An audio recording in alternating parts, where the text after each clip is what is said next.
everybody. Welcome back to the Fit for Golf series. I'm Michael Edwards, physical therapist, and this month we're going to be talking about power, speed, and acceleration.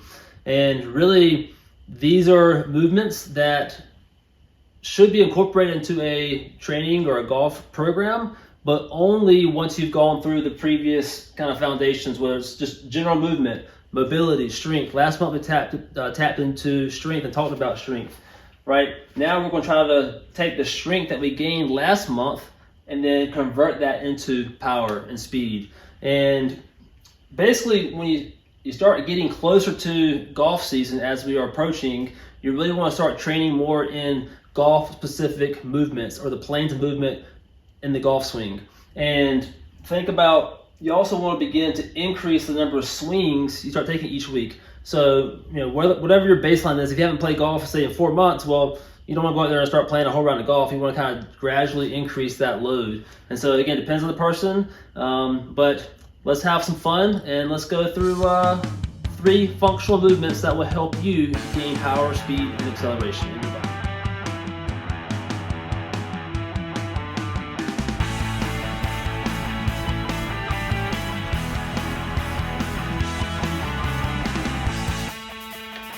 Alright, so before we go into the first exercise, I want to just quickly talk on the planes of motion, the golf swing, and really the planes that we should be training and working on. So think about when you go into your golf swing, the first movement should be a lateral motion. So we want to make sure we're training that lateral power and push-off motion. Also, you want to train rotation, right? So that's another plane of motion that we're going to work on, and I'm going to show you here in a second. And the other one is more of, I call it this, basically the vertical thrust, right? So when you go into the golf swing, you basically push up, you do a squatting motion. So that's the third motion that we're going to tap into. And so the squatting motion is what we're going to touch on right now. And we talked about in the past, just doing a simple squat as one of the exercises from a mobility standpoint, but also strength. But now let's take that squat motion and let's add a little speed and power into it. So it's going to be called a tempo squat into a jump. So pretty straightforward. You're going to just let's go to a 5-second eccentric tempo down. So say 5, 4, 3, 2, 1. And then you're going to explode up. And then 5, 4, 3, 2, 1, and then explode up. So really just focus on getting a good, we call it eccentric, so you're lengthening the quad muscle as you squat down. That's actually been known or shown to be the best form of strength training for a muscle is eccentrically, so that muscle is lengthening under load and tension. So then from there, when you get all the way down, you're going to drive up, fire the glutes, and jump as high as you can. All right, so that's the first one. All right, so second movement exercise is going to be lateral motions, right? So this is going to really target your glute med muscles, your just glute muscles in general. But think about the glute muscles play a big role, especially glute med, play a big role in lateral motion. So a sway or a slide, which you don't want to do in the golf swing, but also you want these muscles to be strong so they can help stabilize you when you go into your backswing impact and follow through. So we went over in the past a simple lateral lunge, right? So here, down, and coming up. But now I want you to add a little bit of oomph to that lateral lunge, right? So I want you to squat down, sit back into that right hip, and then you're going to really push through the floor and then come and basically push yourself back to a standing position. So a lot of times it's easy to go here and then kind of just do this. No, I want you to lateral lunge, sit into it, and then drive.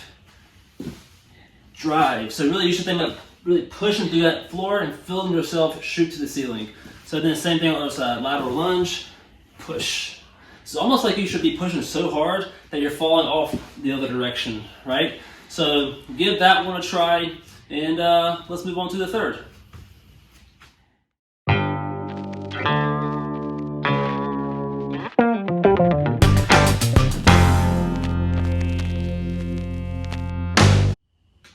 All right, last thing is going to be, we're going to start training or working into the transverse or the rotational plane.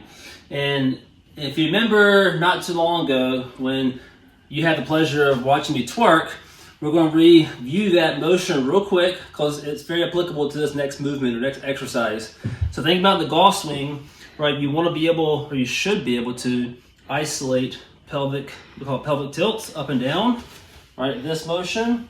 But then also you should be able to do the pelvic rotation, or I guess you call it the Michael Lewis twerking, right? So now being able to combine that with the golf motion. So if you were to take a mobilization band, and I have the bands anchored down to the weight bench here, but for a right-handed golfer, I want you to grab the band. You're going to basically get into your golf stance, and then all you're going to do is like a push-pull, we call it. So I'm going to basically pull the band into my chest. I'm sitting to my right hip, almost like I'm loading to my backswing. And then from there, I'm going to push, well, the band's going to pull my arm away, but essentially a push, and I'm pulling my left hand to my chest. So it'll look like this. And then if I was just doing my chest alone, okay, that's easy. But now I want you to think about incorporating the hip into it as well. So it's that rotation with a little pelvic tilt, and we call that the powerhouse position of the golf swing, is that finishing impact position. So let's incorporate it all together. So I'm going to load into my right hip, boom, boom. And so as you start to get the feel for it, heart rate's gonna start increasing, but really I want you to feel that thrust, and it's almost like you're gonna thrust so hard, maybe you feel your left foot opening up because you're thrusting so hard. Give that a try, have some fun with it. Somewhat simple, but also a challenge if you can't dissociate the pelvis from the spine. So have some fun with that one.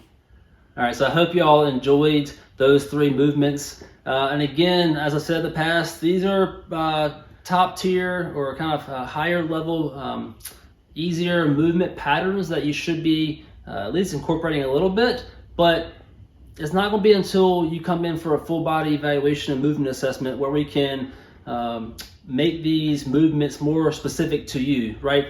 Definitely every golfer should be going through those movements, no question about that, but it's more than that, right? So your body has its own physical limitations, and it's not going to be until you go through that assessment until we can tailor a program to meet your needs and prepare you for the golf season.